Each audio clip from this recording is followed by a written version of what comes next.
Whoa, no. Tell me about that.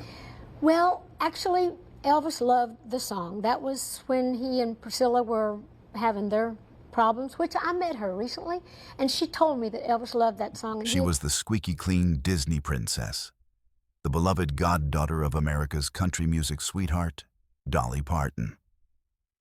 Then, she swung naked on a wrecking ball and set that image on fire.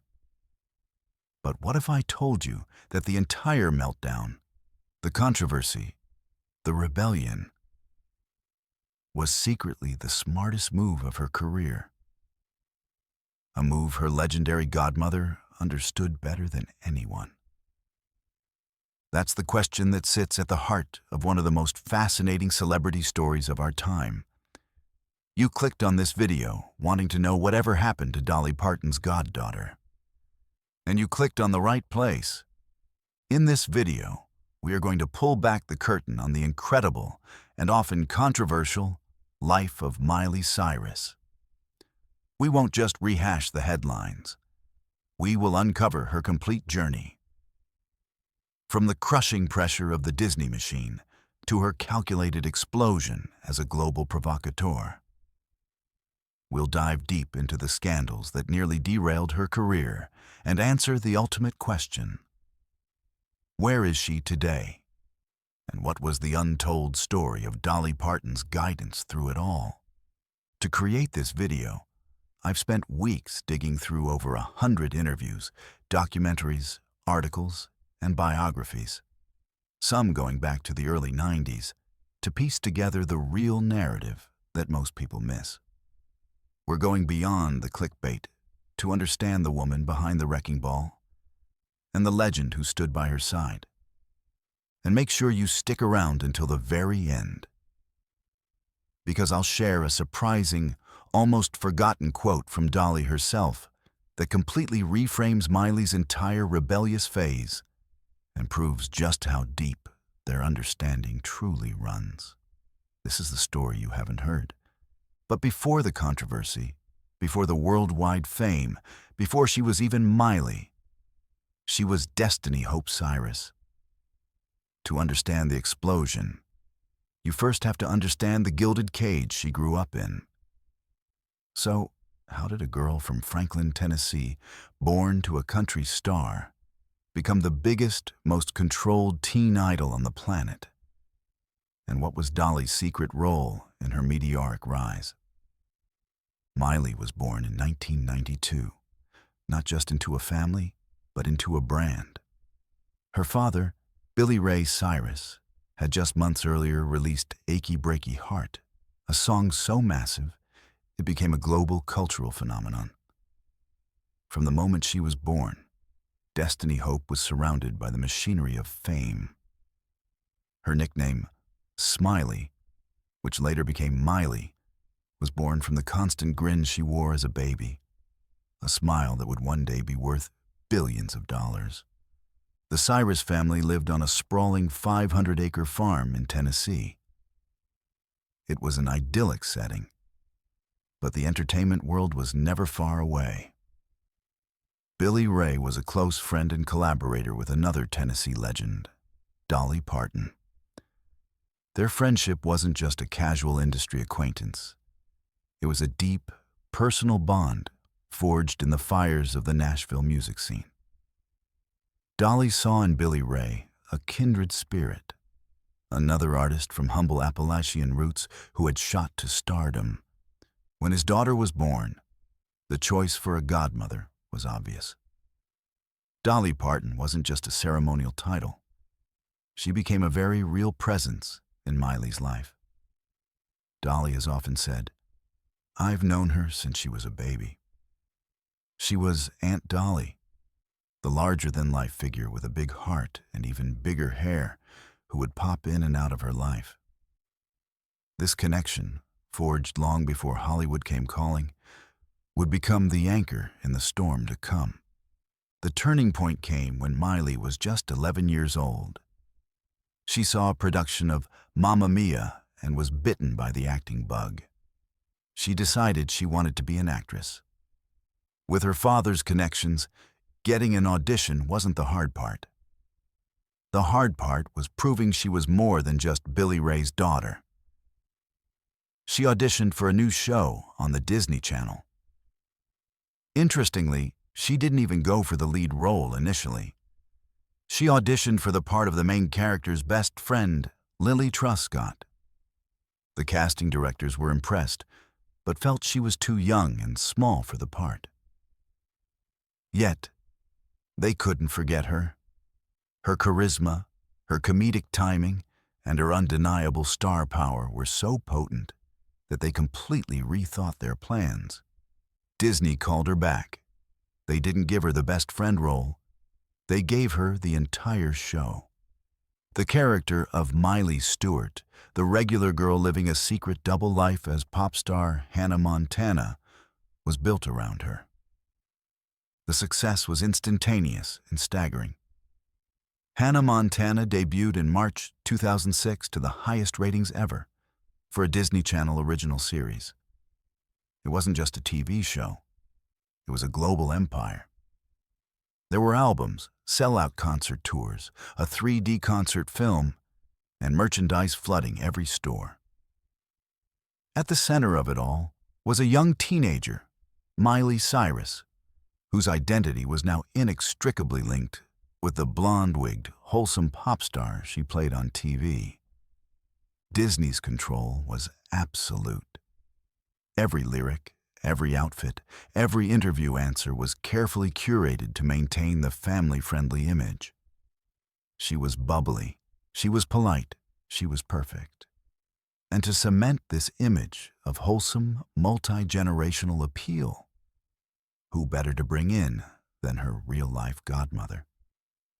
Dolly Parton guest starred on Hannah Montana multiple times as Aunt Dolly, playing a fictionalized version of herself.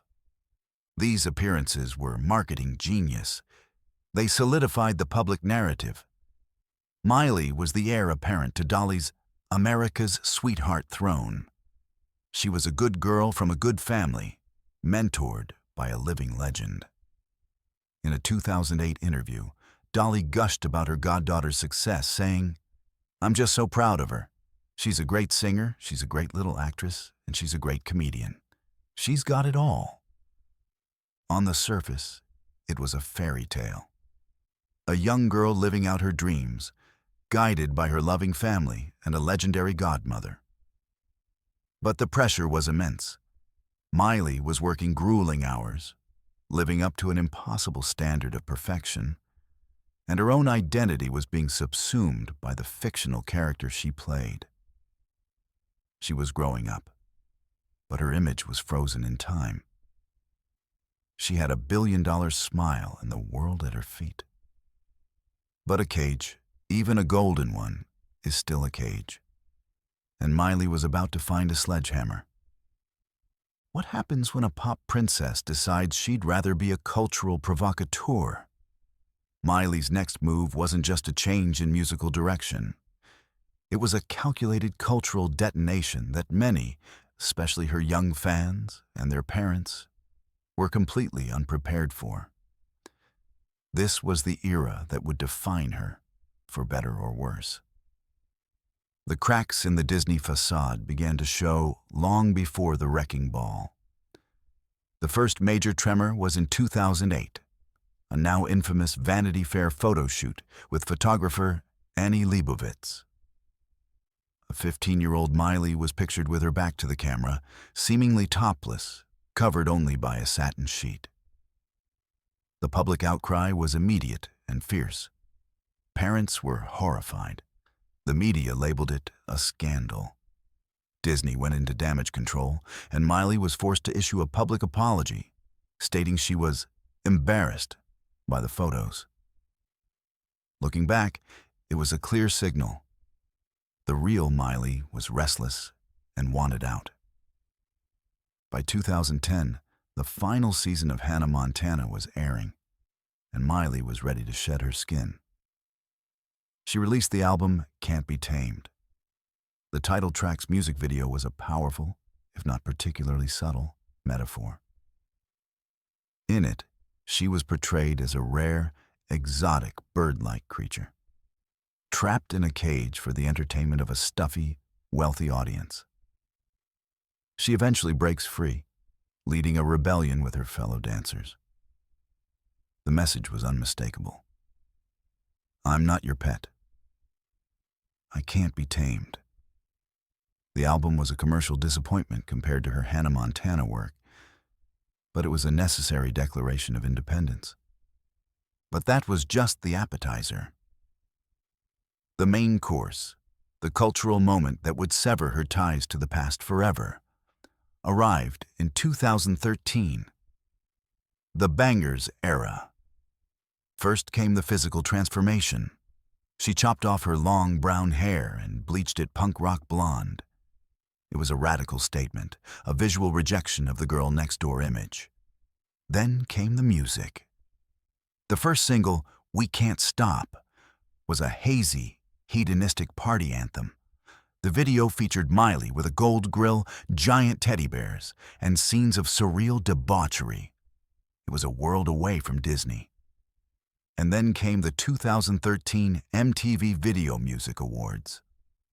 This performance would become one of the most talked about and controversial live television moments of the 21st century. She performed We Can't Stop before being joined on stage by singer Robin Thicke for a duet of his hit Blurred Lines. Wearing a flesh-colored latex two-piece, Miley gyrated, stuck her tongue out, and famously twerked against Thicke with a giant foam finger. The world collectively lost its mind. The reaction shots from the audience, the shocked faces of the Smith family, the bewildered look on Taylor Swift's face, became instant memes.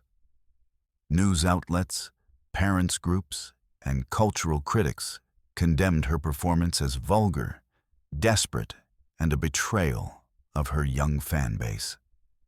She was no longer Hannah Montana. She was a cautionary tale, a child star gone off the rails. Yet, in the midst of this media firestorm, Miley dropped her masterpiece of provocation, the music video for Wrecking Ball. Directed by the controversial photographer Terry Richardson. The video opens with a close-up of Miley, tears streaming down her face, singing with a raw, powerful vulnerability. Then, the unforgettable image. Miley, completely nude, swinging on a giant wrecking ball, demolishing the set around her. The symbolism was as blunt as it was effective. This was her destroying the last vestiges of her Disney past, literally and figuratively. The song, a powerhouse ballad, shot to #1 on the Billboard Hot 100, her first ever chart topper. The controversy had worked. Everyone was talking about Miley Cyrus. But what did her godmother, the bastion of wholesomeness, think of all this? The media eagerly awaited Dolly Parton's condemnation. It never came. Instead, Dolly became Miley's most steadfast and powerful defender. In interview after interview, she refused to criticize her goddaughter. Her responses were a masterclass in unconditional love and media savvy. She would say things like, "I know she has to go to extremes to make her point. I think the girl is a brilliant singer and a brilliant writer. She's just trying to find her own wings, and I'm going to let her." When asked directly about the VMA performance, Dolly cleverly deflected, saying, "I'll be the first to say, go girl, do your thing. I don't think people have to judge her. She's a smart girl. She had to go from that cutesy little Hannah Montana to be her own person."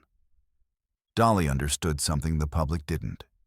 She knew that in the brutal world of entertainment, especially for a woman, relevance is a constant battle.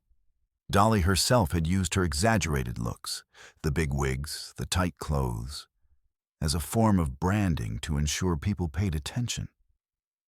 She saw Miley's rebellion not as a meltdown, but as a necessary, if shocking, rebranding.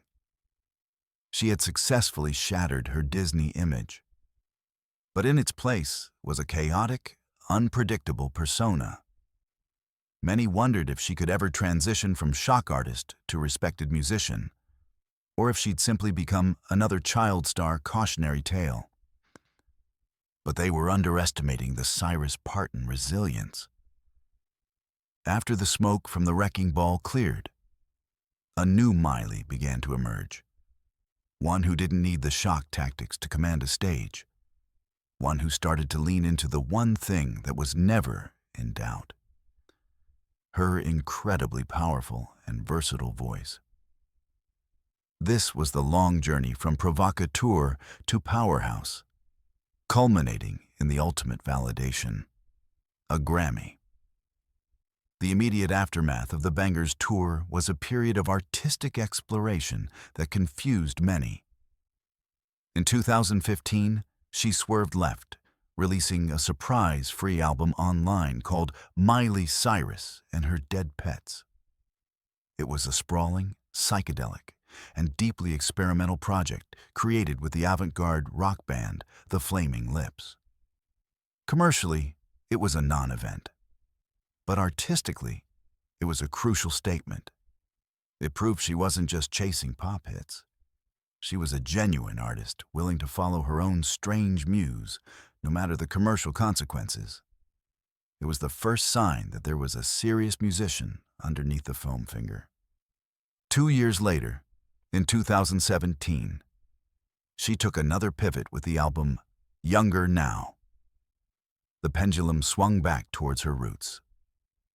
The lead single, Malibu, was a breezy, sun-drenched pop rock song about her rekindled relationship with Liam Hemsworth. The angry, rebellious energy was gone, replaced by a sense of peace and maturity. The album saw her embrace her country heritage, and it even featured a duet with her godmother, Dolly Parton, on the track Rainbow Land. It felt like a homecoming. She was signaling to the world that she could be both the girl from Tennessee and the artist she had become. During this period, something else began to happen. Miley started performing covers.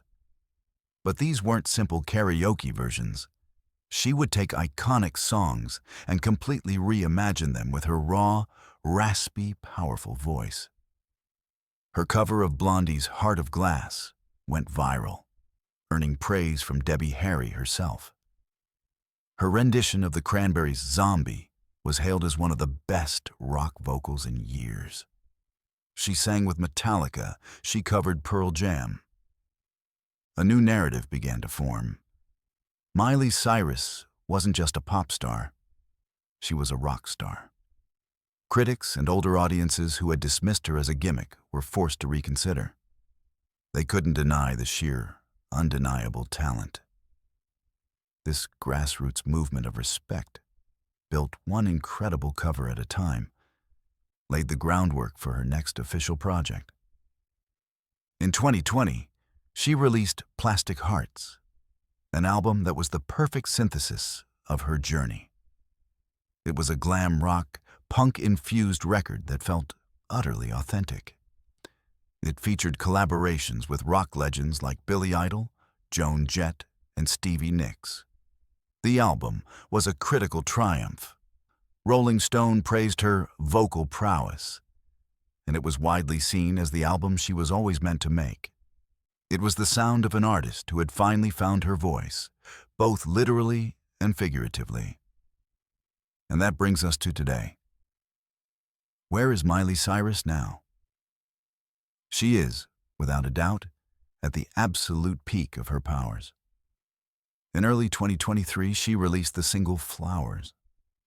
The song, an anthem of self-love and independence released on her ex-husband's birthday, became the biggest song on the planet. It broke streaming records, topped the charts in dozens of countries, and became a global cultural touchstone. It was catchy, mature, and deeply personal.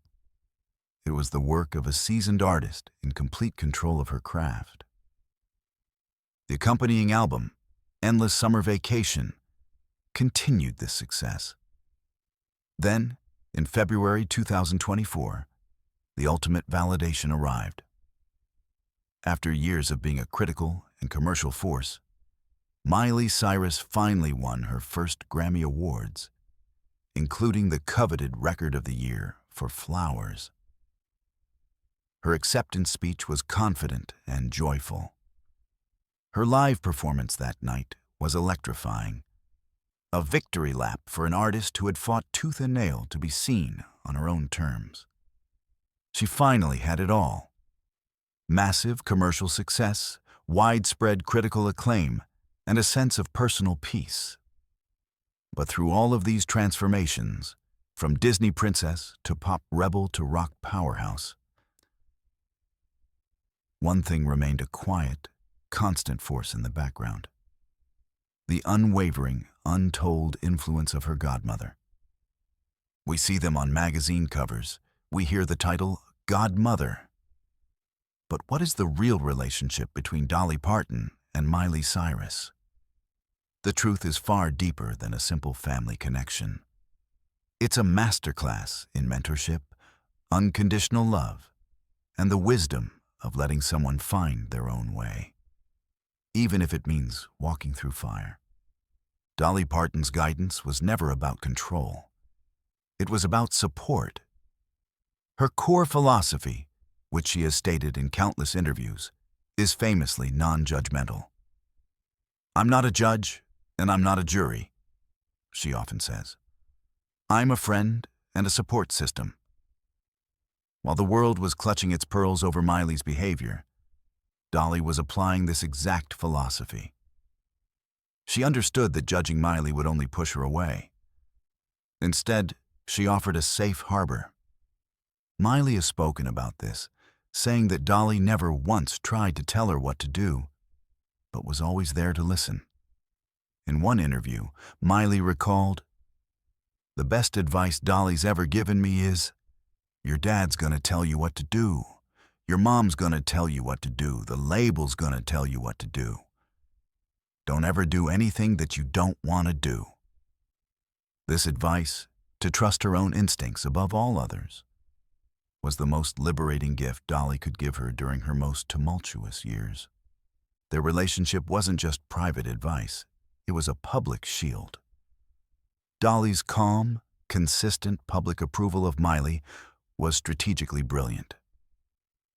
When a respected, beloved icon like Dolly Parton says, "Let the girl live," she's smart and she knows what she's doing. It forces people to reconsider their own harsh judgments. It gave Miley a layer of legitimacy that was crucial in weathering the storm of criticism. Dolly was essentially telling the world, "Calm down. I've seen it all, and I'm not worried. You shouldn't be either." Their musical collaborations are also telling. The duet on Rainbow Land was a beautiful moment of two generations coming together. But even more powerful was a performance they did together for Miley's Backyard Sessions series. They performed a mashup of Miley's Wrecking Ball and Dolly's own legendary ballad, "I Will Always Love You." The performance was stunning, bridging the gap between their two worlds. By singing Wrecking Ball alongside her, Dolly was symbolically embracing Miley's entire journey, controversy and all, and placing it on equal footing with her own timeless classic. And that brings us to that crucial forgotten quote I mentioned at the beginning. Years ago, when Dolly was reflecting on her own early career and the way she used her looks to get noticed, she said something that perfectly explains her understanding of Miley's path. She said, "I've been there. I know what it's like. You have to be willing to go to extremes to get people to listen. I had to get them to look at me, so they would listen to me. She's doing the same thing. She's smart enough to know what she's doing. Let her be." That single quote is the key. Dolly saw Miley's rebellion not as a cry for help, but as a savvy marketing strategy born out of necessity. The exact same strategy she had used decades earlier, just in a different package. The untold story of Dolly and Miley isn't about a sweet old godmother and her wild child. It's about two brilliant female artists separated by a generation who both understood that sometimes you have to be the wrecking ball to break down the walls. Dolly's incredible wisdom in guiding a young star through the treacherous waters of fame is a powerful testament to her own legendary journey. It reminds me of another icon from a different era who had to navigate the immense complexities of family, race, and legacy, all under the brightest of spotlights. In fact, I explored a similar theme of legacy in my recent video about the one and only Sammy Davis Jr., a true trailblazer who broke down countless barriers. You can check that out right here. But the story never really ends with the star. The shadow they cast is long, and the lives of their children are a whole other chapter that's rarely been told. What happens when you have to grow up in the shadow of a giant, a member of the Rat Pack, a cultural icon like Sammy Davis Jr.? The story of Sammy Davis Jr.'s 4 children is a largely untold saga of resilience, heartbreak, and the intense fight to forge their own identities outside of a legendary name. It's a fascinating story that we will be exploring very soon. If you want to see that when it comes out, make sure you're subscribed. And for now, click the video on your screen to dive into the world of another legend. Thanks for watching.